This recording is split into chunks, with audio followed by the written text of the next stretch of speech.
Righty. Let's see what we can get into. So first of all, I hope that you can hear me. That's always helpful.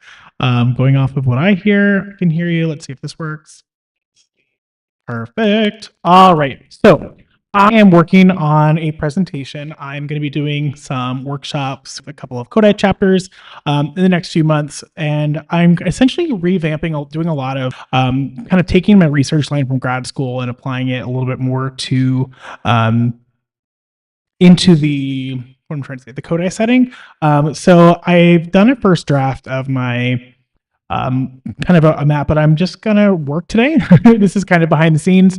But if you have anything specific that you struggle with when you are doing differentiation, and actually let me move this around because I just realized that the comments are going to be in the way.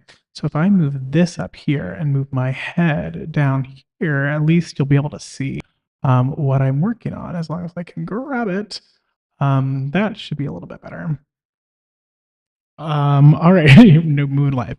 Perfect. Let me move that down just a smidgen. All right, that way at least you can see what we're working on. So again, this is kind of really simple, calm down, or kind of relax. But yeah, what I want you to know, kind of why I'm going live, is if you have like, what do you struggle most with when it comes to differentiation? If you could put that in the comments, that would be wonderful. Also, if you are live and you can hear me, that would be wonderful too. Because last time I went live, it sounded like I sound like an alien. So I'm going to go ahead and get started. All right, so let's see. Talking about what pen do I want to use? Let's use this guy. Alrighty. Oop, that didn't work.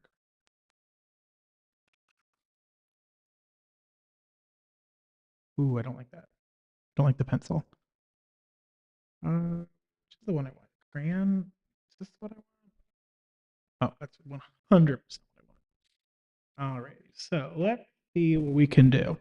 I guess it's kind of an infinite canvas kind of situation. So let's say differ. Why are you changing? Stay here. Go away. Can this thing go away? Go away. Alrighty. So again, if you can hear me and if you could say hello, that would be wonderful. Now how do I do this so it's not in my way? There we go. Alrighty then. So differentiation.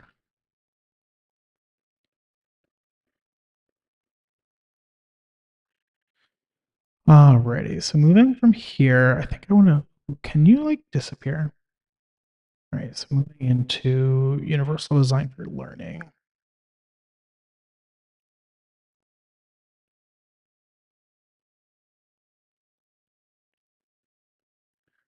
If you are not familiar at all with UDL or Universal Design for Learning, I highly recommend you take a peek at it. It is wonderful. Why are you not working?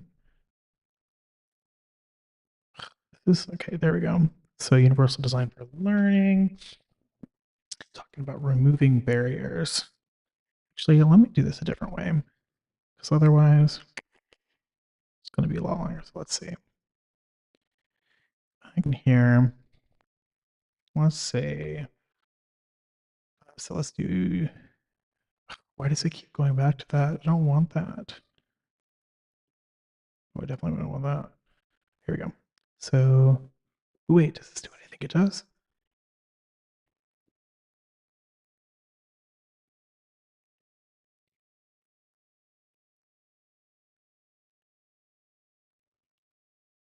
Yeah, that's kind of cool. But I'm gonna do my own. Ooh, go away. Sorry, I'm clearly using a new app that I am not super used to. All right, so universal design. What is it?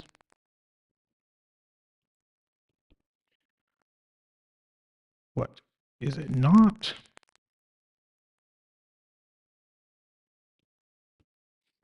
Then I'm going to go through King Sears, which is research. Ooh.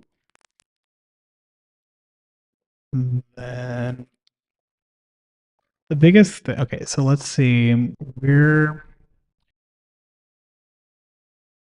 are we getting stuck when it comes to differentiation?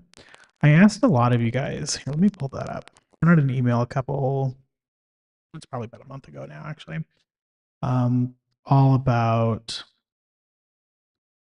differentiation, like where are you struggling? So let's go through and kind of throw some downs.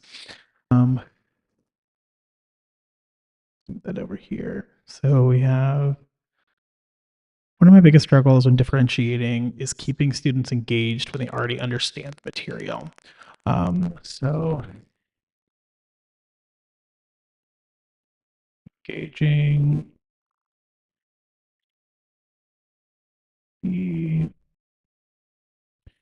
sometimes they zone out or words start becoming disruptive. And when we are learning the same concept a different way, engaging, how do I want to write this? Engaging the kids that get it. Let's do that.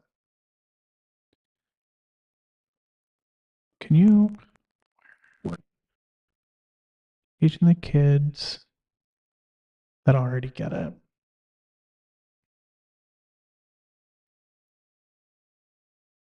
Oh my gosh, iPad is driving me nuts.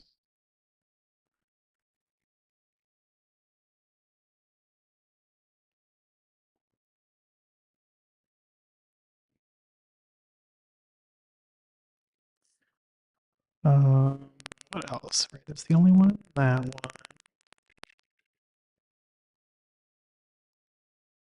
Bunch. So kids with attention or focus behavioral issues that need one-on-one instruction with a public school setting, children with different types of language processing. We're like that. As someone who has my own language processing issues, I think that's important. Focus, behavior.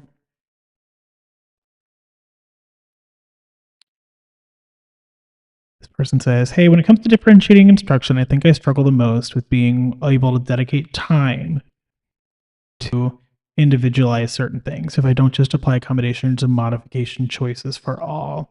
So, allocating time.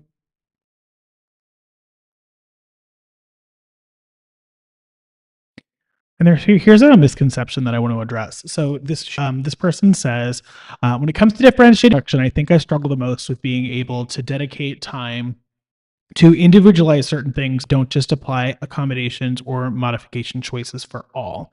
And one thing that I think wrong is that is differentiation. I'm not saying that's all you're going to have to do, but when moving barriers for everyone, when you're doing it, when you're kind of thinking it through and you're applying accommodations and modifications and just have them available for the class, having them choices for all rather than only for those students that is kind of developing each specific accommodation modification for each specific student. That is an accommodation. That's kind of that thing of universal design for learning. So how do I myth differentiation? I'm gonna say has to be utilized. I know that's a little bit not the best way to say it, but I think it'll. Why are you not letting me move over? Go away. Because yes, I mean, by definition, differentiation is thinking about the individual. But a lot of the time, when you're applying certain strategies of differentiation, you're doing it with the knowledge of the entire population in mind. And even if you do something that is specifically for one student, you might accidentally differentiate it that allows other students to grasp the concept a little bit easier. So it doesn't sometimes our what we want to do, what we kind of set out to do, and what actually happens might not necessarily match. This is a really good one. This person responded. So I said, what do you struggle most with when it comes to differentiating your instruction? Which is really close to what I actually put on the screen today. If you're live, I would love for you to let us know what do you struggle with most when it comes to differentiation. This person says getting administrators to understand what it looks like in a music classroom. Sometimes they expect differentiated lessons for every student. So what does it look like in a music setting? Because again, it doesn't necessarily mean a completely different course of study. What does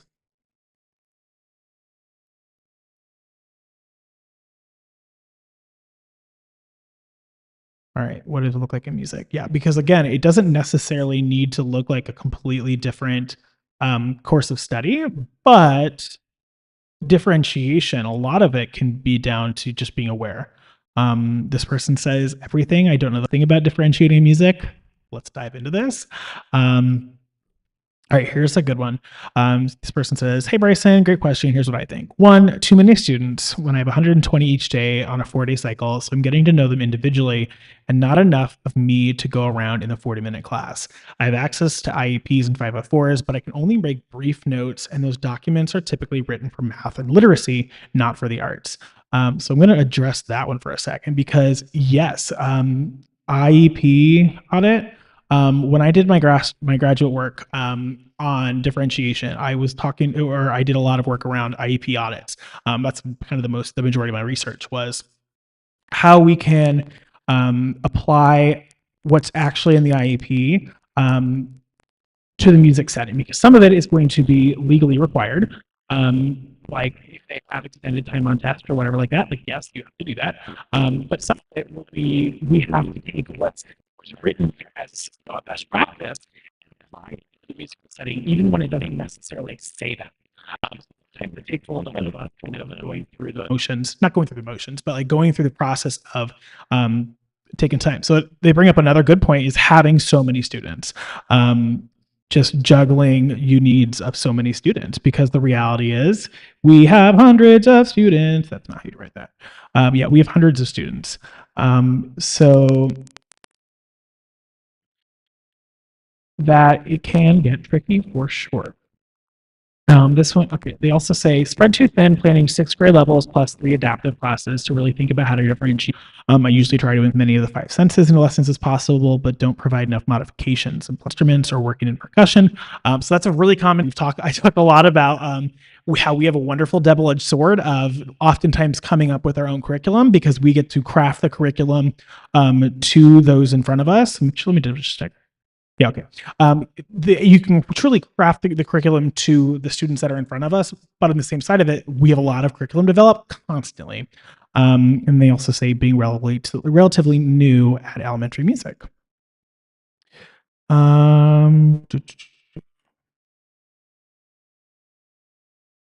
Okay, this one's a little different. So this person responded, I retired as a 4th through 8th grade, mostly instrumental music educator in 2008. So I've been out of the current DEI designated discussions. Looking back, however, the answer was my fear that some students were unable because of family setups to practice as much or as efficiently as other students, leading to student discouraged and ostracized. Also was a challenge of students being patient but persistent with themselves within an expected age range of accomplishment. Yeah, especially in the instrumental setting, that's huge. But they also say, but there were some blessings too, although you didn't ask. I credit one, my overall assignment and integration of grades looped with them during their 5s and various level ensembles, as well as in the combined orchestra band schedule. I think that is something that it makes it harder when we started, but the fact that we are able to loop with our kids and we get to see them in multiple years, it does get easier. It gets easier for us to understand what they need and kind of how to best serve them in our classroom. They also say tutoring by peers, mostly older, encouraging composition by all. Yes, love that. All right, let's see what they have.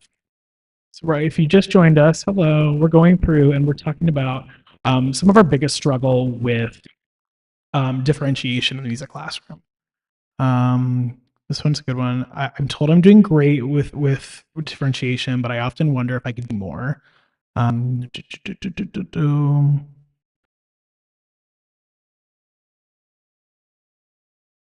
This person talks about how they have some students that really need one-on-one support, but they're in a class of 30, which, I mean, let's be honest, how many of us have felt we've had students where we feel like you really need a one-on-one support, but it just doesn't happen. Unfortunately, that is a thing that happens. Little side note, if you have a student that says in their IEP that they need to have a one-on-one aid with them, they need to come to music too. That's something that I hear a lot of teachers have to fight for. Let's see what else we have. Fitting it in with the within a short time constraint is quite difficult. Yes, that totally is. How do we get it all done? Good question. Let's see. I've really almost The one thing I horribly struggle with is when I'm working with a curriculum and the lesson is not able to be differentiated. For example, any lesson that requires singing, these students can't participate in singing as they're nonverbal, or a lesson that requires specific movements.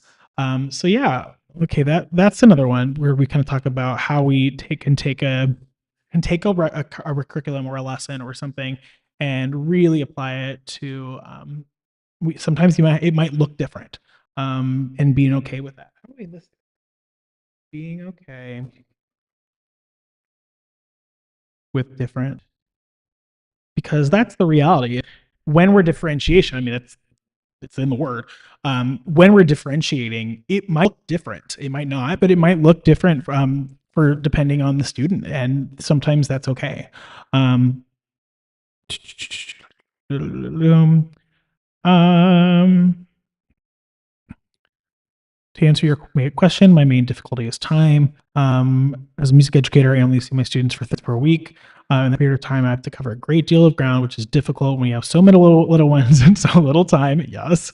I'd love to know more better how I can better differentiate from my very active students. We have no help in the classroom, let alone the music room.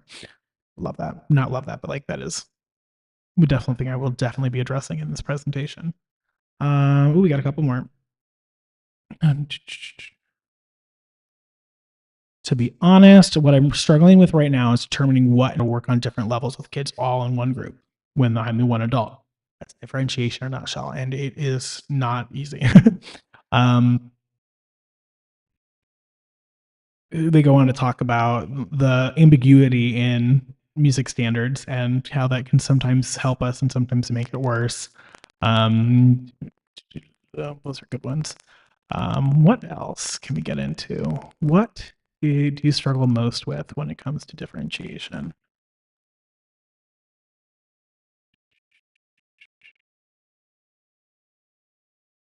When you're teaching whole group instruction, how do you, and you have such, this one's a good misconception. This person responds. So the question was, what do you struggle most with when it comes to differentiating your instruction?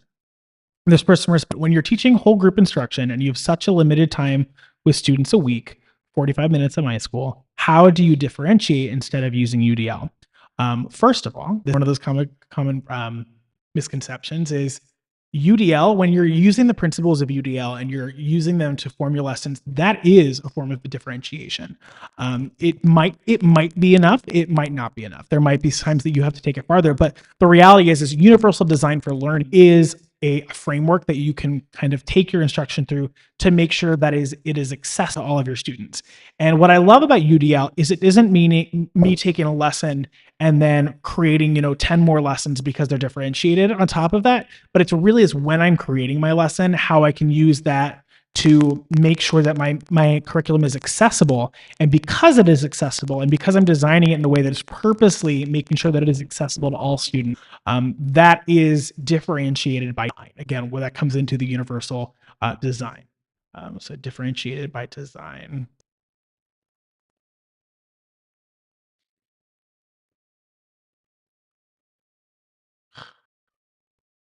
There we go. Let's see what else we have. Trying to differentiate for any different levels and behaviors in a 45-minute class every 3 days. Yes. Can I get an amen?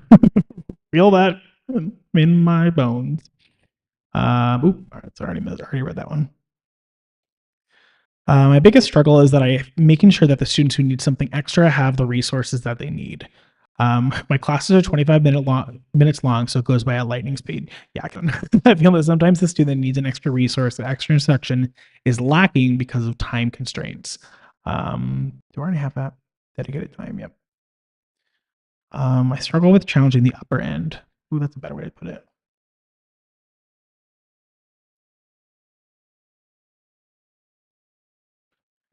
I don't always help a student who already knows the material find it more challenging. It's hard to put time into planning enrichment for 1 or 2 students when there's so many more instruction, reteaching, remediation. Yeah, for sure. This is a really good one, and this person like lays it all out there and is like super transparent. They say, I struggle with remembering that not every kid, actually very few of them do, learn the way that I do. Memorizing and recognitions of pattern is super easy for me, but I'm frequently surprised at how hard it is for some people. I frequently joke that teaching elementary music sometimes feels like 10 different ways to same concept so that one finally clicks for each student. I definitely agree. I've been making a lot of auditory, visual, and motion based supports to give students an opportunity to practice at home when they need to memorize music. It works. They love to have a musical dance outlet with the songs they know. In fact, some of the teachers' classrooms are into recesses dance party where they just enjoy the songs we do in chapel and music class. How cute. This is a good one. Hi, Bryson. I struggle with coming up with ways to assess my students that aren't embarrassing or time consuming. Without a good assessment, it's hard to differentiate. Yes. That is a huge part of just of differentiation is having data to support who needs more support, who is able to access the curriculum and things like that. So let's see if I can. Right, so that I think that's all of the different things that I have from the previous responses. Let's see if I have another page. I don't think so. All right. So let's see what else we can get into. So we have kind of our pain points. I would say a big point. Let me know if you agree with me, but I feel like the big point is just time. That's not how you spell time. Oh, go away. Go back over there. Oh, that's good. I would think. I think the reality is that we want to differentiate. We just don't have the time to do it all, especially with having so many students. So that's I just like drew all over differentiating. Oh well. Yeah, I think that's kind of the biggest thing. So like, what if I came up with like, how do we remove barriers to accessing our curriculum? Handwriting is atrocious.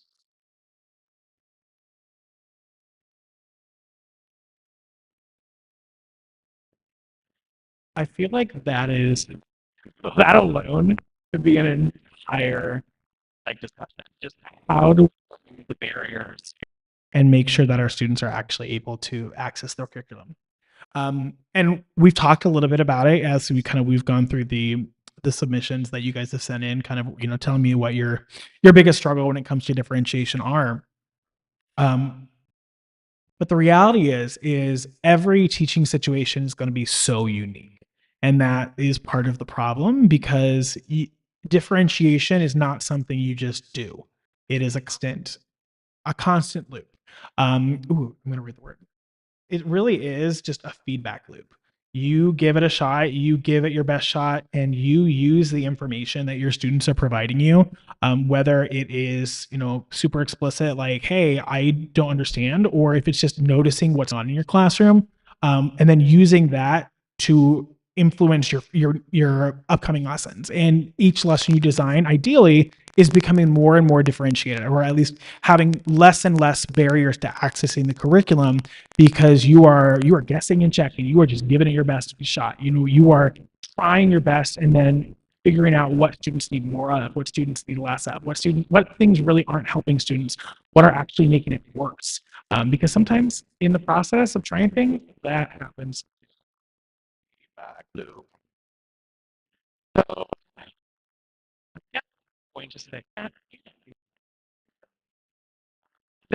the present giving, they'll be doing it. They'll be going on a couple of Kodai workshops, so they're going to look through a Kodai lens. So one thing that Kat, can you not stand on that? I'm sorry that she's being so loud.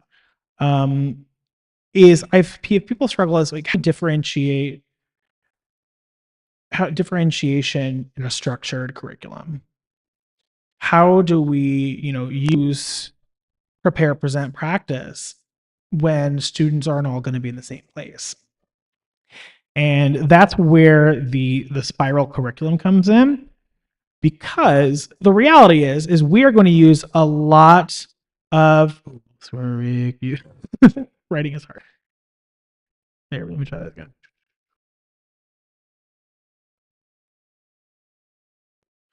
We're going to have a lot of we're going to be using beat for a while. So every time we come up with beat, we'll probably catch some more students.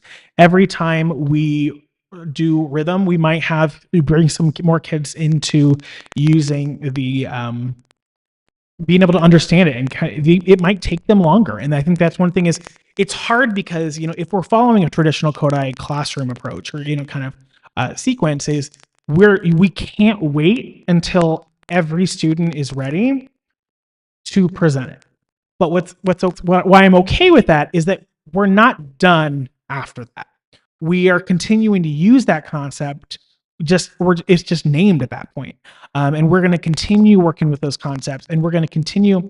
How I like to think of the practice phase of my sequence is it's kind of like mini presentation reminders. So as we're working through it, we might work on reminding each other. All right, well, okay, so we have this lower note, we have this do. The do and me, they are not next door neighbors. There's someone in a team, and just being able to hear it a different way, or maybe see it through different manipulatives, or maybe just having more time to experience it and kind of work with it. Sometimes we might gather more students along the way, and they might be able to access that because they've been able to see it multiple ways, and that's where the multiple modalities comes in for sure.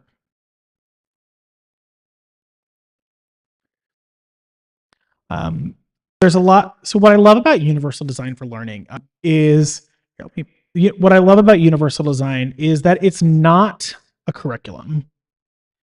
It's not Kodai or Orff. It's not Dalcroze or anything. It's what am I doing? It is not a curriculum, and it's something that you can use in any subject. It is a framework. It is a lens to look through what's happening in our classroom. It's how we can have an understanding of where our students are coming from and the information that they're able to access in different ways, and being aware of the barriers. I think that's really, if I were to kind of boil it down, I would bring it down to awareness of barriers, because you can't start breaking down the barriers until we know what the barriers to accessing our curriculum are. And then action to remove those barriers are important. Once we know what a barrier is, we can't just ignore it, right? We have to give it a shot. We have to give it our best try of how we can remove barriers. And the reality is we're going to make mistakes. We're going to do things wrong. We're going to accidentally make it worse, but we're going to have that feedback loop that allows us to, that's wrong.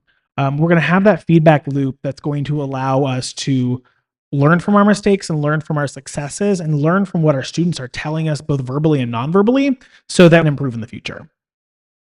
If you're just joining me, hi, I'm doing a little bit of kind of mind mapping when it comes to differentiation to prepare for some presentations that I'm going to be giving in a couple of months, or in the next coming months. Alrighty, let's see. What else do we have in here? So I have my I have my old like paper version of like a big, here, let me show you.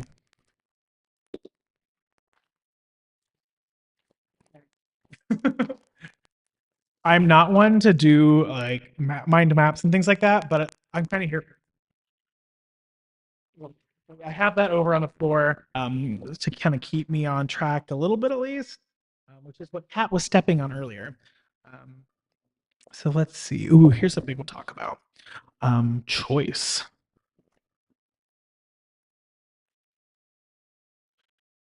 Choice is huge when it comes to differentiation. And sometimes it gets a bad rap because we think that are always going to choose the easy option. And we feel like, well, if they chose that, we got to let them do it. And the reality is, yeah, they can do the easy option. For instance, if we have two options, but once they complete the first option, if they were able to do the second option, they probably are going to get through the first option quickly. So allowing them to say, all right, cool, we have some extra time. Now I want you to try doing it the other option. I like doing this, but we do compositions where I might say like, all right, I want you to use either mi, re, do, or I want you to use sol and mi, whatever, or whatever. We might say, all right, you're going to use these. I need you to have 5 notes, or 5 or more notes. You're going to have these instruments. You're going to use ta, tt, and a half note. And I'll even throw a rest. So those are your options. So here's what you're going to do.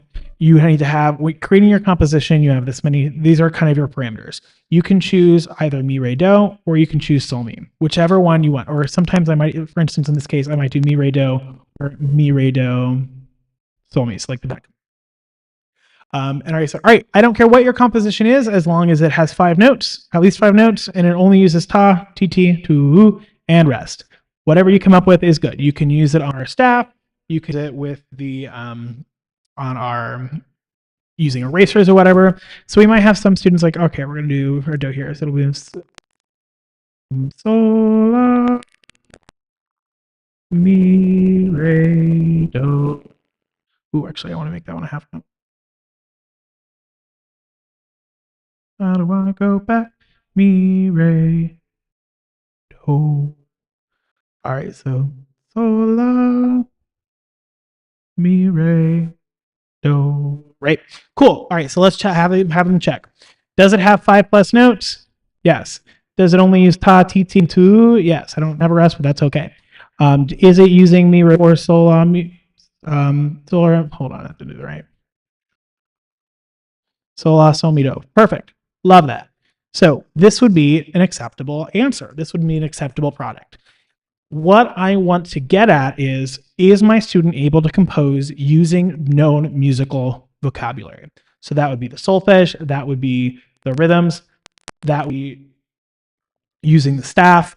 Those are kind of what we're thinking of when it comes to the goal. So let's do another thing. Let's see. So let's say, and if you're live and you want to give me an idea, let's do it. What's the goal? So what is the goal?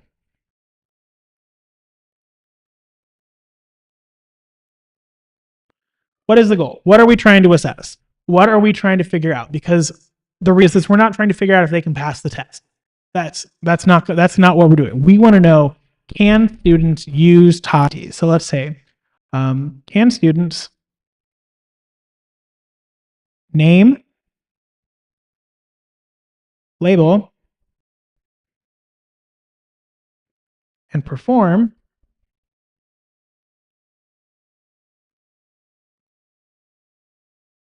using ta, tt, and let's say rest. All right, so if that is our goal, then there are a lot of different ways that we can get to that, right? We could do a quiz. We could do a composition challenge. We could do dictation. We could do, what about connect, we could do centers, right? Within those centers, we could have some sort of card matching.